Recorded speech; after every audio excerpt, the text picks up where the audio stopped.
नमस्कार, CG Hunt में आप सभी दर्शकों का स्वागत है और मैं हूं सृष्टि सिंह।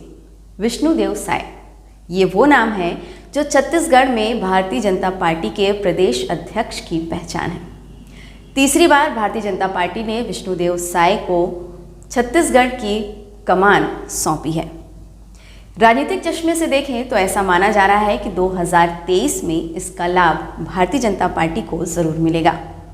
सरल हृदय और मिलनसार तो आप है ही, साथ ही राजनीति में आपकी अच्छी पकड़ है। तीसरी बार प्रदेश अध्यक्ष बनने के बाद सीजी हंट की टीम पहुंची प्रदेश अध्यक्ष के गृहग्राम बगिया। तो आइए देखते हैं ये खास मुलाकात।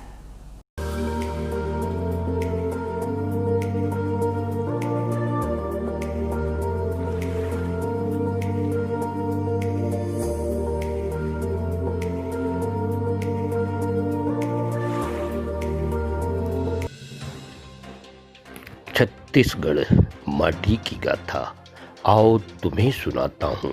तूफानों में डटे रहे जो, उनसे तुम्हें मिलाता हूँ। कर्म पथ के ये अनुरागी अपनी राह बनाते हैं, कुछ चलते हैं पद चिन्हों पर, ये पद चिन्ह बनाते हैं। ऐसा ही व्यक्तित्व है विष्णुदेव साय का। सत्ता, आरएसएस और जबरदस्त संगठन क्षमता के धनी साय का परिवार आज़ादी के पहले से ही छत्तीसगढ़ की सत्ता को पीढ़ियों से सहेज रहा है।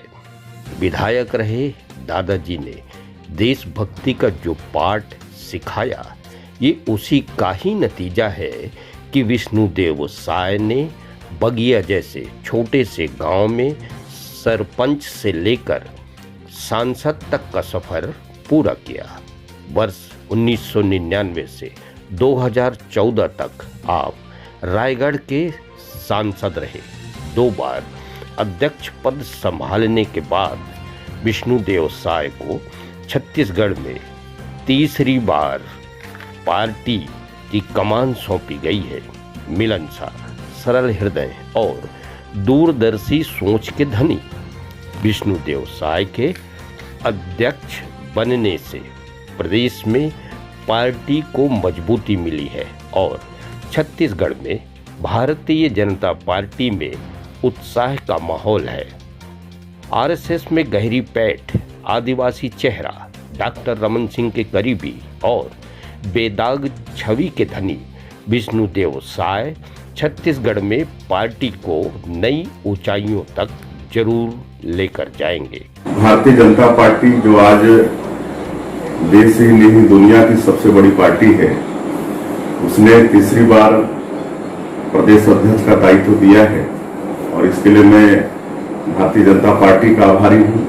और हमारे जो राष्ट्रीय नेतृत्व हैं, हमारे जो आदरणीय प्रधानमंत्री जी हैं श्री नरेंद्र मोदी जी, राष्ट्रीय अध्यक्ष हैं श्री जेपी नड्डा जी, आदरणीय अमित शाह जी, उनका भी मैं आभारी हूं। और हमारे प्रदेश के वरिष्ठों का भी मैं आभारी हूं, उनका भी आशीर्वाद मिला तो तीसरी बार ये दायित्व मिला है। और मुझे पता है कि दायित्व बड़ा चुनौतीपूर्ण है, क्योंकि छत्तीसगढ़ में हम सब लोग विपक्ष में हैं, लेकिन मुझे इस बात का भी विश्वास है कि आज छत्तीसगढ़ में जितने भारतीय जनता पार्टी के कार्यकर्ता हैं, दूर दूर तक, गांव तक, मोहल्लों तक, और सब समर्पित कार्यकर्ता हैं। और आज भारतीय जनता पार्टी जो गांव गरीब किसान की पार्टी है और सरकार को सेवा का एक माध्यम मानती है, और इतने दिनों में इस देश की जनता, प्रदेश की जनता जान चुकी है कि वास्तव में भारतीय जनता पार्टी गांव गरीब किसान मजदूर की हितैषी पार्टी है। इसलिए मुझे पूरा विश्वास है कि आने वाला 2023 के विधानसभा चुनाव में भारतीय जनता पार्टी फिर से यहाँ पर सरकार बनाएगी।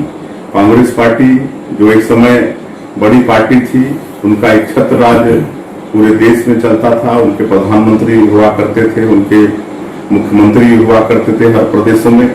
लेकिन कांग्रेस पार्टी की गलत नीति, जन विरोधी नीति और जो भ्रष्टाचार की जननी हम कह सकते हैं कांग्रेस को, इतने बड़े बड़े घोटाले इस देश में किए कि आज कांग्रेस पार्टी देश और छत्तीसगढ़ की जनता के नजरों से गिर गई है।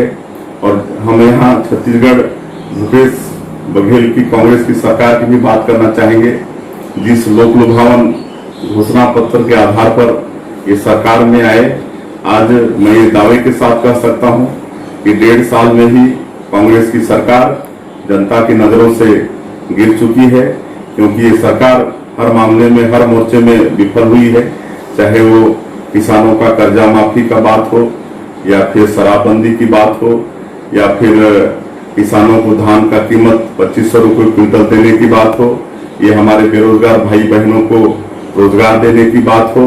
हर मुद्दे में ये सरकार विफल हुई है। ये सरकार प्रदेश की जनता को कर्जा में लाद दे रही है और कुछ भी नहीं कर पा रही है। शराबबंदी के लिए तो इन्होंने गंगा जल का कसम खाया था, हाथ में इनके नेता गंगा जल लेके कसम खाए थे कि हमारी सरकार जब आएगी तो हम शराबबंदी कर देंगे।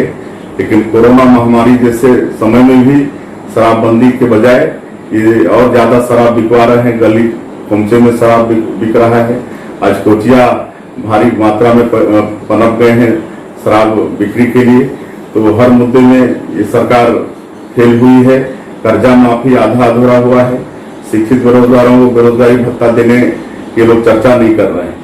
तो इस बात का भी हमको विश्वास है कि 2023 के चुनाव में निश्चित रूप से इसका लाभ भारतीय जनता पार्टी को मिलने वाली है। और मरवाही में अजीत जोगी जी जो पूर्व मुख्यमंत्री थे छत्तीसगढ़ के, उनका देहांत हो गया। हम उनको विनम्र श्रद्धांजलि अर्पित करते हैं।